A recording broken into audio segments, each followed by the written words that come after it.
బంగారం, బ్యాంకులు, ఇతర ప్రైవేటు సంస్థల్లో ఉన్న విడిపించి కొనబడను. కొమ్మూరి గోల్డ్, ఆంధ్ర మరియు తెలంగాణ. నమస్తే, వెల్కమ్ టు మనం టీవీ. నా పేరు వలి. లైవ్ లో జాయిన్ అయ్యారు జనసేన పార్టీ రాష్ట్ర అధికార ప్రతినిధి అడ్వకేట్ రజనీ గారు. వారితో మాట్లాడదాం. రజనీ గారు నమస్తే. మేడం నమస్తే వలి గారు. రజనీ గారు, ఈ కూటమి ప్రభుత్వం వచ్చిన తర్వాత హత్యా రాజకీయాలు జరుగుతున్నాయి.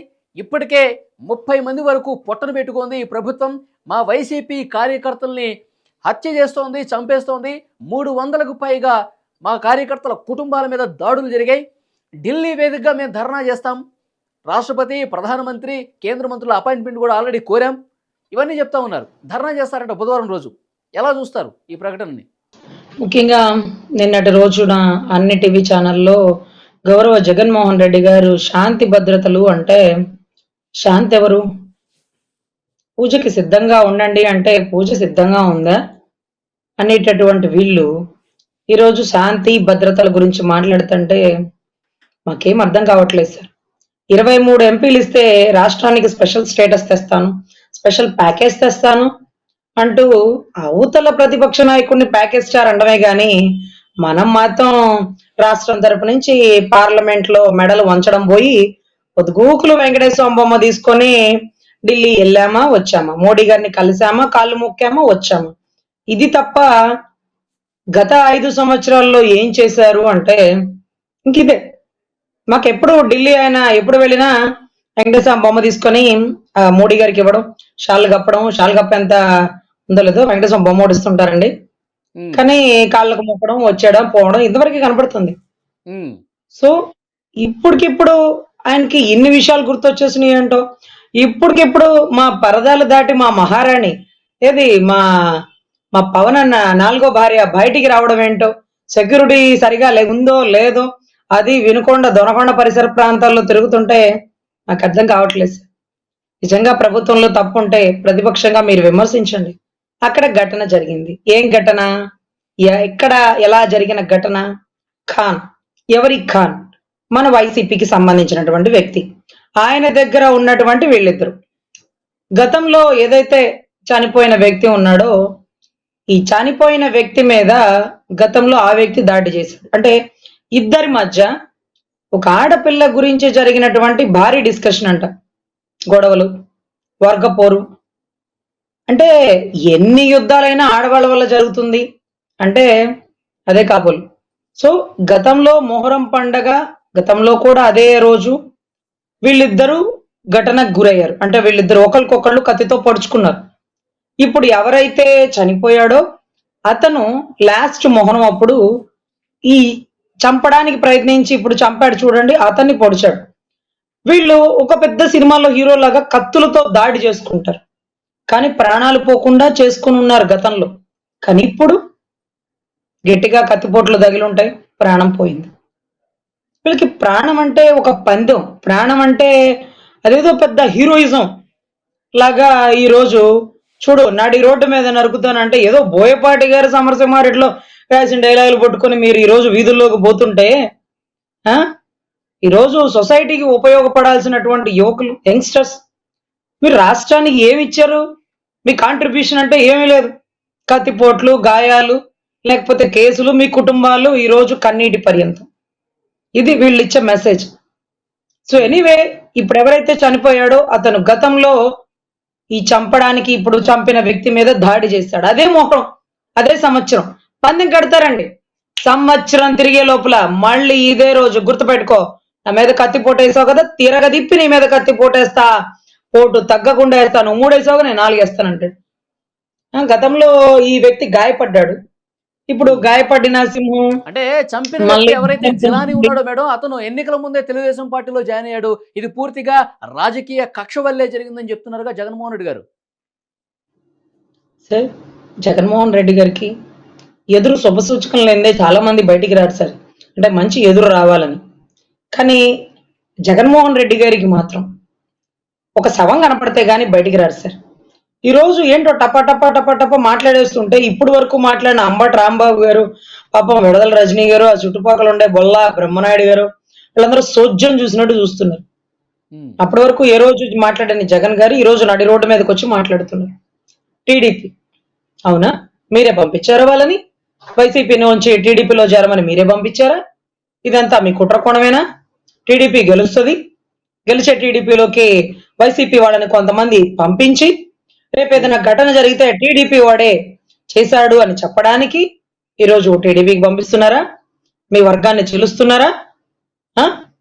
ఏదో మారు మనసు పొంది వచ్చారులే వైసీపీ వాళ్ళని జాయిన్ చేసుకునేటప్పుడు తస్మాత్ జాగ్రత్త 3 పార్టీల వారికి అన్నట్టుగా ఈ ఘటనే కారణం. ఎందుకంటే నిన్న మొన్నటి దాకా కలిసి ప్రయాణం చేసిన వైసీపీలో ఈ పోరు వర్గంలో ఉన్నవారు ఈరోజు ఒకడు గెలిచిన టీడీపీ పక్షాన, ఒకడు ఓడిపోయిన వైసీపీ పక్షాన ఉంటే చూడరా నేను గెలిచాను, ఇదిగో మా పార్టీని బలం, నేను ఇప్పుడు నరికినా ఎవడేం చేయలేడు అన్నట్టుగా ఈరోజు టీడీపీలో ఉండి నరికినట్టుగా ఒక క్రియేటివిటీ డ్రామా స్టోరీ. అలవాటైన విద్య. ఇలాంటి విద్యలో తల్లిని ఎక్కడ పావుగా చేస్తాడని తల్లి ముందుగానే భయపడి ఓరి నాయనో నీ సానుభూతి కోసం తల్లినైనా చంపేస్తాడు అనే ఒక భయభ్రాంతులతో ఆవిడ అమెరికాకి తరలి వెళ్ళిపోయిన ఘటన మనందరికీ తెలిసిందే. ఇప్పుడు జాగ్రత్తగా ఉండవలసింది మనమేనండి, రాష్ట్ర ప్రజలు. సో వైసీపీ నుంచి మారు మనసు పొంది టీడీపీకి జనసేన చేరిన వారిని ఇప్పుడు గౌరవ వైసీపీ వారే ఈ కుట్రకోణంలో చంపేసి సానుభూతి కోసం టీడీపీ వాళ్ళే మా వాళ్ళు చంపారంట. సో వైసీపీలో ఉండే వాళ్ళు మీరు ప్రాణాలని మీరు జాగ్రత్తగా ఉంచుకోండి. వైసీపీ నుంచి టీడీపీకి, జనసేనకి, బీజేపీకి వెళ్లేవారు మీరు ఏ కేసులో ఇరుక్కోబోతున్నారో మీరు కూడా జాగ్రత్తగా ఉండండి. ఎందుకంటే వాళ్ళలో వాళ్ళు నరుక్కుని మీ మీద వేసేస్తారు, దానికి మళ్ళీ రాజకీయ రంగు పులుముతారు. ఇదంతా ఒక డ్రామా అండి. బయటికి రావడానికి కారణాలు లేక ఏదో ఒక కారణం అంటే వంకలేనమ్మ డొంక పట్టుకొని వచ్చిందంటారు చూడండి, ఇదే మరి. చింత చచ్చిన పులుపు చావదనండి, ఇదే మరి. ఈరోజు క్రికెట్ టీమ్ గా రాష్ట్రం మిగిలిస్తే ఆ క్రికెట్ టీమ్ లో కూడా మీరు సింగిల్స్ చేసుకోవాల్సిన మీరు 6ర్లు 4లు అడుగుతుంటే ఆశ్చర్యం అవుతుంది. సరే, anyway, man of the match, game changer Pawan Kalyan గారు రంగంలోకి దిగారు. గుర్తుపెట్టుకోండి, ఈ అల్లిబిల్లి డ్రామాలు ఇక చెల్లవు. సో ఇంకోటి మేడం, వాళ్ళిద్దరు ధర్నా చేస్తారంటే పెద్ద స్థాయిలో ధర్నా జరగబోతోంది. ఎంపీలు, ఎమ్మెల్యేలు, ఎమ్మెల్సీలు అందరూ, పార్టీకి సంబంధించిన ముఖ్య నాయకులు అందరూ కూడా ఢిల్లీ వేదికగా ధర్నా చేస్తాం, ఈ కూటమి ప్రభుత్వం తీరును పూర్తిగా ప్రశ్నిస్తాం అంటున్నారు జగన్మోహన్ రెడ్డి గారు బుధవారం రోజు. అసలు ఇంతకీ ఏం చేసిందండి కూటమి? ఇంకా వచ్చి ఏం చేసిందో నాకే అర్థం కాల. ఆ ఉన్న పథకాలు ఏదో గొప్పగా ఏదైతే పేదలు అవ్వాతాతల సంతోషం చూడడానికి అన్న మాట ప్రకారం అది నిలబెట్టుకుంది. అన్న క్యాంటీన్ స్టార్ట్ చేసింది. ఇంకా ఏం చేసిందని వీళ్ళు ఆపుతారు అంటే అభివృద్ధి ఆపేస్తారనమాట. అభివృద్ధి జరగనివ్వరు అనమాట. ఆంధ్ర రాష్ట్రంలో ప్రతిపక్షంలో ఉన్నా మేమే, మా కుక్కతో ఒక వంకరే, పావుకు నిలువెల్లా విషమే అన్నట్టుగా ఈ రోజు ప్రతిపక్షంలో ఉండి కూడా అభివృద్ధికి అడ్డుకట్టలు వేయబోతున్న ప్రతిపక్షం. జరుగుతున్న అభివృద్ధిని మీరు ఎందుకు ఆపుతున్నారు? పోనీ అరాచకం జరిగింది, లా అండ్ ఆర్డర్ అని మాట్లాడుతున్నారు. అరాచకం అంటే సుబ్రహ్మణ్యాన్ని చంపేసిన అనంతబాబుని భుజాల మీద చేతులేసుకుని ఫ్లైట్ లో తిరిగెట్టడమా దళితుడికి? పాపం కష్టపడి దళితుల్లో పుట్టి సుధాకర్ లాంటి వారు డాక్టర్ చదివితే పాపం ఆయన మాస్క్లు అడిగిన పాపానికి ప్రశ్నించాడు కదా అని పగబట్టి చంపేయడమా లాండ్ ఆర్డర్ అంటే? పసుపు చొక్కాలు వేసుకున్న వాళ్ళని చొక్కాలు ఇప్పించి రోడ్ల మీద 2 చేతులు కట్టించి ఇంకా కూడా రాజుల పరిపాలనలో ఉన్నామా, బ్రిటిష్ వాళ్ళ పరిపాలన ఉన్నామనేంతగా మార్చింది మీరు కదా. బస్సు హారన్ కొట్టాడని బస్సు డ్రైవర్ ఒక పెద్ద వయసు గల వ్యక్తిని కిందకి లాగి కొట్టారు మీరే కదా సార్? నాకు గుర్తులేదు రండి. ఇది లా అండ్ ఆర్డర్ అంటే. ఇది ఇది ఇలాంటప్పుడు ఢిల్లీకి ఏ రోజు పోలే.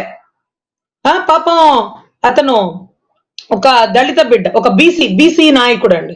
బీసీ నాయకుడు ఎవరైతే ఉన్నారో అతని పీక మీద కాలు పెట్టి, ఇదిగో చంద్రబాబుకి నువ్వు జై కొడితే ఊరుకునేది లేదు, జై జగన్ అంటే నేను అనను అంటూ జై చంద్రబాబు అన్న చంద్రయ్య ఒక బీసీ. మరి గుర్తులేదా అండి? తురకా కిషోర్ లాంటి వారు, పిన్నెల్లి రామకృష్ణారెడ్డి లాంటి వారు మాచర్లలో అరాచకం సృష్టించి నామినేషన్ కూడా వేయకుండా ఏకగుప్తాధిపత్యం సాధించిన దాన్ని ప్రజాస్వామ్యం అంటారా అండి? దాన్ని లా అండ్ ఆర్డర్ కంట్రోల్ పెట్టడం అంటారా? అరే, భూములు ఇచ్చిన రైతులు మాకు న్యాయం చేయండి అంటే పాకిస్తాన్ బోర్డర్ లాగా జనాల్ని దించి మీరు ఈ రోజు అసలు ఆంధ్రాలో ఉన్నామా, పాకిస్తాన్ బోర్డర్ లో ఉన్నామా అని అడగడానికి వచ్చిన రాష్ట్రపతి పాలన విధించాలని డిమాండ్ చేస్తారంట.